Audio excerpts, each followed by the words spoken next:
stakes is you've got to be careful. Try and get away from the dangerous hands. You know, if you're playing a hand and you've got a hand, but it's a dangerous flop, keep the pot small. If you've got a big hand, play it hard. Don't let guys draw out on you. So let me just show you these two bad beats. It's quite interesting. 10-25, I'm in the small blind. Pick up ace king. Real nice hand here. Now, as you can see here, Bobby 777's got a pair of sevens. His stats, 30 hands, and he's seeing it 66%. I mean, huge. Now on this table, I've got another guy here seeing it 50%, and to my left, I've got another guy seeing it 30%. So, you know, I've got two guys here seeing the flops so much. So, he limps under the gun with sevens. Fine. Fold. Fold. Ace king. Re-raise it, you know, or not re-raise it, sorry, raise it up to 125. Fold, flat calls me.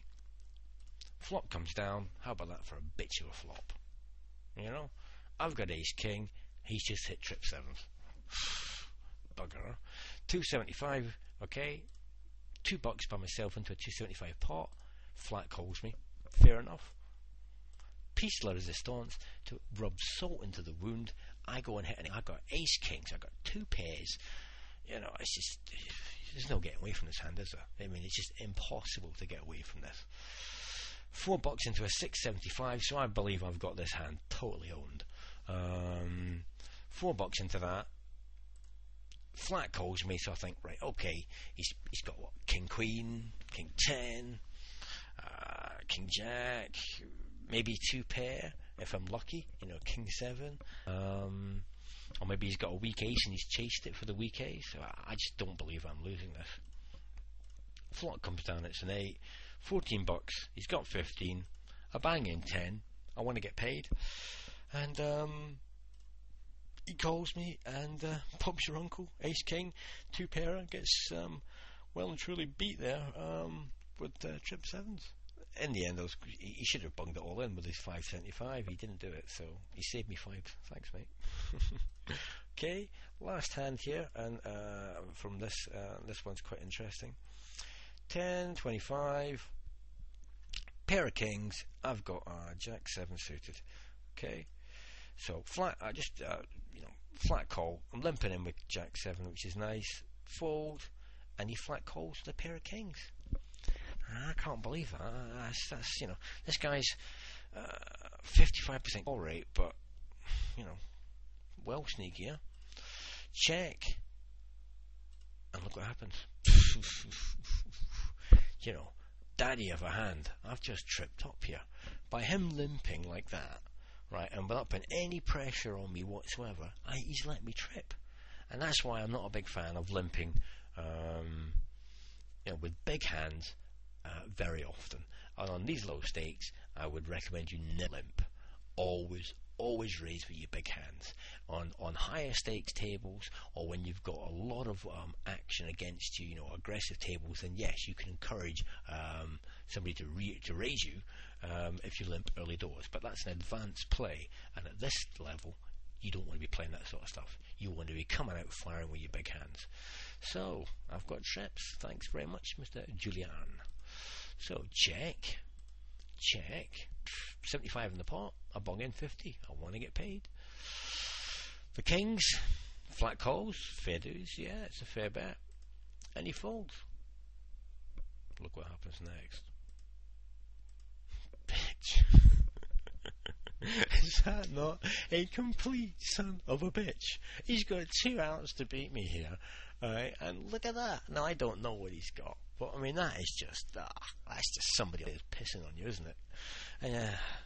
So anyway, 175 in the pot. He checks it to me. Obviously, he can do whatever he wants. He doesn't mind me drawing out to any flush. He's hoping I've got the jack. I bang in 150 to a 175. He raises me up, and I'm thinking, what? He's hit the king. I don't believe he's got the jack because I've got one. So he's hit the king. What? King queen. King 3, nah. Ace king maybe, ace queen, not ace queen, sorry, ace king, king queen. There's no way I can put him on trip kings here, you know what I mean? So I raise him back. Bog standard, isn't it, guys? And he flat calls me. He doesn't push me in again, he just flat calls me. River comes down, 8, It's no club. I'm not panicking.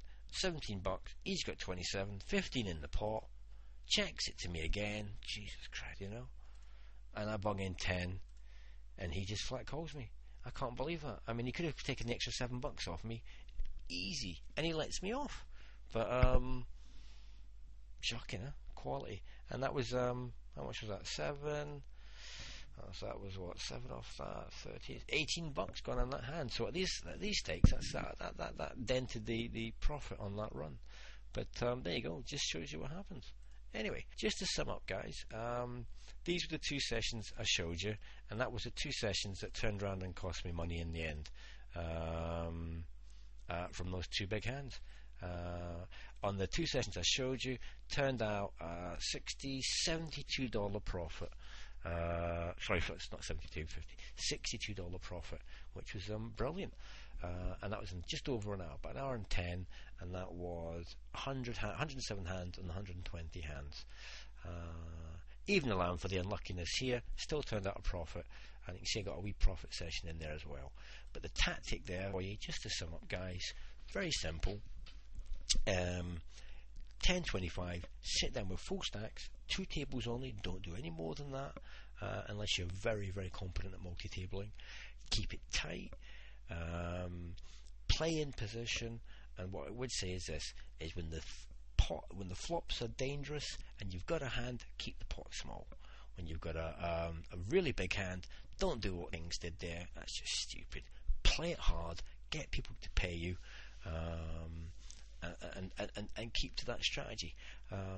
As I say, first 20 hands when you sit down on a table, just a little tip for everybody, play it like a rock. You want to find out what's happening on the tables.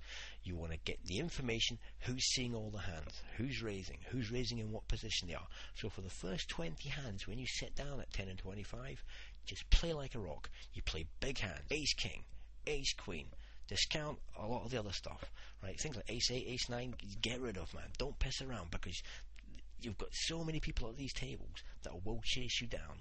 And if you've got a weak ace, I mean, I'm not a big fan of weak aces, to be honest with you. Just don't piss around with them. Drawing hands, try and avoid drawing hands until you've got a really good read on that table. Limp with small pairs, early position, decent pairs, obviously raise it up.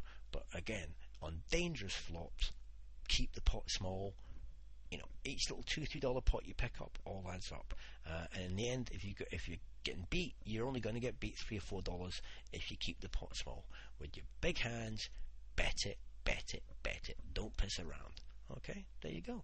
So there you go. That was, as I say, just over an hour, hour and 18, an hour and 21. So yeah, about an hour and 20 minutes. 2 hands and $62 profit. Nice. Okay, so there you go, guys. Hope you enjoy that. Post your comments. As I said, next week I'm looking to do 3 videos. I won't post them all at the same time, but time permitting, because I've been really busy at work, I'm looking to do a 50 and 1, a 1 and 2, and funds permitting and time permitting, a 2 and 4. Okay, so and the different tactics and different strategies that I'll use, and obviously comments from you guys as well on ways to improve and all that would be much appreciated as well. So there you go. Enjoy, post your comments, and I'll see you later. Cheers, guys.